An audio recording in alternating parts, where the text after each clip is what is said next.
ಈ ದಿನ ಪತ್ರಿಕಾಗೋಷ್ಠಿ ಕರೆದಿರೋ ಕಾರಣ ಏನಂದರೆ, ನಾನು ಸೈಯದ್ ಜಾವೀದ್ ಅಂತ, ನಾನು ವಕ್ಫ್ ಪರಿಷತ್ನ ರಾಜ್ಯ ವಕ್ಫ್ ಪರಿಷತ್ನ ಸದಸ್ಯನಾಗಿ ಕಾಂಗ್ರೆಸ್ ಪಕ್ಷದಲ್ಲಿ ಒಬ್ಬ ಸದಸ್ಯನಾಗಿ ಇದ್ದೀನಿ. ರಾಜ್ಯದಲ್ಲಿ ಇವಾಗ ರಾಜಕೀಯ ಏನೇನು ನಡೀತಾ ಇದೆ, ಆಗು ಹೋಗುಗಳ ಬಗ್ಗೆ ನಿಮ್ಮ ಹತ್ರ ಸ್ವಲ್ಪ ಮಾತಾಡೋಕ್ಕೋಸ್ಕರ ನಾನು ಇವತ್ತು ಪತ್ರಿಕಾಗೋಷ್ಠಿ ಕರೆದಿದ್ದೀನಿ. ಏನಂದರೆ, ಇವತ್ತು ನಜೀರ್ ಅಹ್ಮದ್ ಸಾಹೇಬರಿಗೆ ಈ ಚುನಾವಣೆ ನಡೆದಿದೆಯಲ್ಲ, ಉಪಚುನಾವಣೆ ಬಗ್ಗೆ ನಜೀರ್ ಅಹ್ಮದ್ ಸಾಹೇಬರಿಗೆ ರಾಜಕೀಯ ಕಾರ್ಯದರ್ಶಿಯಾಗಿ ರಾಜೀನಾಮೆ ಕೇಳಿದ್ದಾರೆ ಹೈಕಮಾಂಡು. ಇದ್ರ ಬಗ್ಗೆ ನಾವು ಸ್ವಲ್ಪ ಮಾತಾಡೋಣ ಅಂತ ನಿಮಗೆ ಪತ್ರಿಕಾಗೋಷ್ಠಿ ಕರೆದಿರೋದು. ಕಾರಣ ಏನು, ರಾಜೀನಾಮೆ ಕೊಟ್ಟಿರತಕ್ಕಂಥ ವಿಚಾರ ಸರ್. ಯಾರು? ನಜೀರ್ ಅಹ್ಮದ್ ದಾವಣಗೆರೆಯಲ್ಲಿ ರಾಜೀನಾಮೆ ಸರ್, ನಿಮ್ಮ ರಾಜಕೀಯ ಕಾರ್ಯದರ್ಶಿ ಸಿಎಂ ನಿಮ್ಮ ರಾಜಕೀಯ ಕಾರ್ಯದರ್ಶಿಯವರು ಕೂಡ ರಾಜೀನಾಮೆ ಕೊಡ್ತಾರೆ ಅನ್ನೋದು ಸಾಕಷ್ಟು ಒಂದು ಸುದ್ದಿ ಹರಡಿದ್ರು. ಹೌದು, ಅದು ಇನ್ನೂ ಕೊಟ್ಟಿಲ್ಲ, ಕೊಡ್ಬೋದು ಅಂತ ಅನ್ಕೊಂಡಿದ್ದೀನಿ. ನಾಯಕರಾದ ನಜೀರ್ ಅಹ್ಮದ್ ಸಾಹೇಬರು ಒಬ್ಬರೇ. ಯಾಕಂದರೆ ನಮ್ಮ ಸಮುದಾಯಕ್ಕೆ ತುಂಬಾ ಕೆಲಸ ಮಾಡಿದ್ದಾರೆ. ಅವ್ರ ಬಗ್ಗೆ ಒಂದು ಎರಡು ಹೇಳೋಕ್ಕಾಗಲ್ಲ, ಅಷ್ಟು ಜಾಸ್ತಿ ಕೆಲಸಗಳಿದೆ. ಪ್ರತ್ಯೇಕವಾಗಿ ಕೋಲಾರ ಜಿಲ್ಲೆ ಮತ್ತು ಚಿಕ್ಕಬಳ್ಳಾಪುರ ಜಿಲ್ಲೆಗೆ ನಜೀರ್ ಅಹ್ಮದ್ ಸಾಹೇಬ್ರ ಕೊಡುಗೆ ತುಂಬ ಅಪಾರ ಇದೆ. ಅದರಲ್ಲಿ ಸುಮಾರು 2 ಜಿಲ್ಲೆಗಳಲ್ಲಿ 7 ಲಕ್ಷ ಜನ ಮುಸ್ಲಿಂ ಜನಾಂಗದವರಿದ್ದಾರೆ. ಆ ಜನಾಂಗಕ್ಕೆ ಒಬ್ಬರೇ ನಾಯಕರಾದ್ರೆ ನಜೀರ್ ಅಹ್ಮದ್ ಸಾಹೇಬರು. ಸುಮಾರು 40 ವರ್ಷಗಳಿಂದ ನಜೀರ್ ಅಹ್ಮದ್ ಸಾಹೇಬರು ತುಂಬ ಸೇವೆ ಸಲ್ಲಿಸಿದ್ದಾರೆ.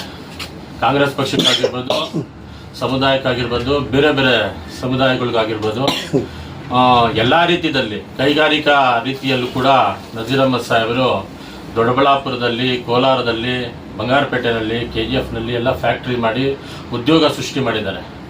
ಇಂಥ ಒಂದು ದೊಡ್ಡ ವ್ಯಕ್ತಿಗೆ ಇವತ್ತು ಕಾಂಗ್ರೆಸ್ ಪಕ್ಷ ಏನೋ ಒಂಥರ ಕಡೆಗಣಿಸಿದೆ. ನಮಗೆಲ್ಲ ತುಂಬ ದುಃಖ.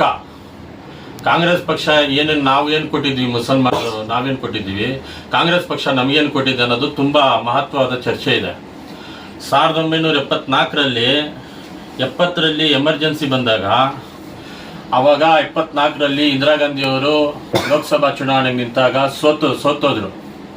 ನಾರಾಯಣ್ ಸರ್ ಅವ್ರ ಮೇಲೆ ಸೋತಾಗ ಇದೇ ಇಂದಿರಾ ಗಾಂಧಿ ಮೇಡಮ್ ಅವರು ಇವರು ಹೋಗಿ ಜಾಮಿಯಾ ಮಸೀದ್ ಶಾಹಿ ಇಮಾಮು ಅಬ್ದುಲ್ ಸಾಹೇಬ್ರ ಹತ್ರ ಹೋಗಿ ಅವ್ರ ಹತ್ರ ಕೇಳ್ಕೊಂಡ್ರು, ನಮಗೆ ಸಹಾಯ ಮಾಡಿ, ಕಾಂಗ್ರೆಸ್ ಪಕ್ಷಕ್ಕೆ ಸಹಾಯ ಮಾಡಿ ಅಂತ ಕೇಳಿದಾಗ, ಅದೇ ಶಾಹಿ ಇಮಾಮ್ ಅವರು ಜಾಮಿಯಾ ಮಸೀದ್ ದಿಲ್ಲಿಯ ಜಾಮಿಯಾ ಮಸ್ಜಿದ್ ಶಾಹಿ ಇಮಾಮ್ ಅವರು ಸಹಾಯ ಮಾಡಿದಾಗ ಕರ್ನಾಟಕದಲ್ಲಿ ಬಂದು ಇಂದಿರಾ ಗಾಂಧಿಯವರು ಚಿಕ್ಕಮಗಳೂರಿನಲ್ಲಿ ಎಲೆಕ್ಷನ್ ನಿಂತಾಗ ಗೆದ್ದಿದ್ದಾರೆ.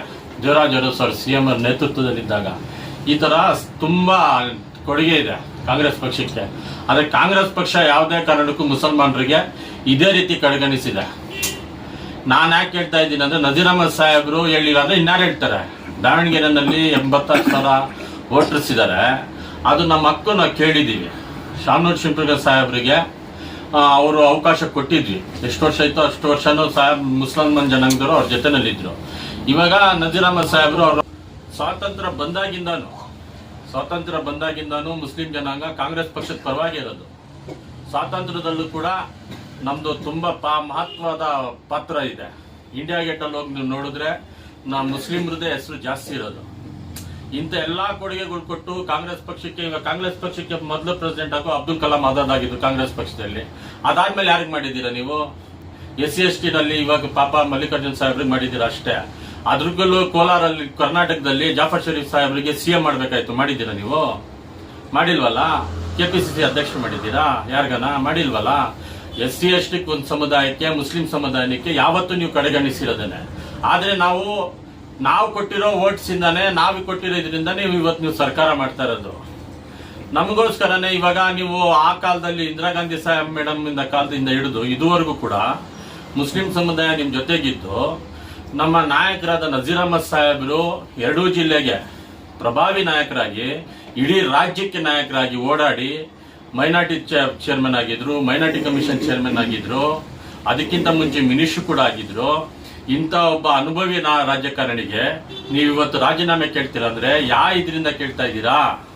ಏನು ಕೊಡ್ಬೇಕು ರಾಜೀನಾಮೆ? ನಜೀರ್ ಅಹ್ಮದ್ ಸಾಹೇಬ್ರು ಇದರಿಂದ ನೀವು ಈ ತರ ಕೇಳ್ತಾ ಇದ್ದೀರಾ?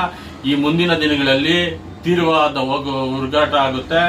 ಮತ್ತೆ ಮುಂದಿನ ಚುನಾವಣೆಗಳು ನಿಮಗೆ ತಕ್ಕ ಪಾಠ ಕಲಿಸುತ್ತೆ ಕಾಂಗ್ರೆಸ್ ಸರ್ಕಾರಕ್ಕೆ.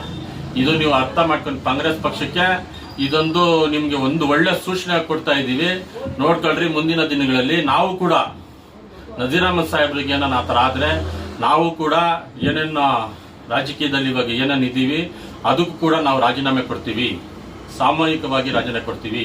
ಒಂದು ಸಮುದಾಯ ಇಲ್ಲ ನಜೀರ್ ಅಹಮದ್ ಸಾಹೇಬ್ರ ಜೊತೆ, ಎಲ್ಲಾ ಸಮುದಾಯ ಕೂಡ ನಜೀರ್ ಅಹಮದ್ ಸಾಹೇಬ್ರ ಜೊತೆ ಇದ್ದಾರೆ. ಎಲ್ಲರೂ ಇದ್ದಾರೆ, ಎಲ್ಲ ಒಕ್ಕಲಿಗರು ಇದ್ದಾರೆ, ಕುರುಬರು ಇದ್ದಾರೆ, SC STs ಇದ್ದಾರೆ, ಎಲ್ಲಾ ಜನಾಂಗ ಅವ್ರ ಜೊತೆನಲ್ಲಿ ಇದೆ. ಈ 2 ಜಿಲ್ಲೆಗಳಲ್ಲಿ ಪ್ರತಿಭಾ ಹೋರಾಟ ಮಾಡ್ತೀವಿ, ಉಗ್ರವಾದ ಹೋರಾಟ ಮಾಡಿ ಕಾಂಗ್ರೆಸ್ ಪಕ್ಷಕ್ಕೆ ಎಲ್ಲೂ ಏನು ಇಲ್ದಿದ್ದಂಗೆ ಆಗುತ್ತೆ. ನೀವು ಇದನ್ನ ಅರ್ಥ ಮಾಡಿಕೊಂಡು ಮುಖ್ಯಮಂತ್ರಿಗಳಾದ ಸಿದ್ದರಾಮಯ್ಯ ಸಾಹೇಬ್ರಾಗ್ಬೋದು, ನಮ್ಮ KPCC ಅಧ್ಯಕ್ಷ DK ಶಿವಕುಮಾರ್ ಸಾಹೇಬ್ರಾಗ್ಬೋದು, ನೀವು ಇದನ್ನ ಇದನ್ನ ನೋಡಿ ಏನಾನ ಒಂದು ನ್ಯಾಯ ತೋರಿಸಿ ನಜೀರ್ ಅಹಮದ್ ಸಾಹೇಬ್ರಿಗೆ ಈ ರಾಜೀನಾಮೆ ಕೊಡಬಾರ್ದು ಅಂತ ನೀವೇ ಒತ್ತಾಯ ಮಾಡಿ ಅವ್ರಿಗೆ ಇದು ಮಾಡಬೇಕು.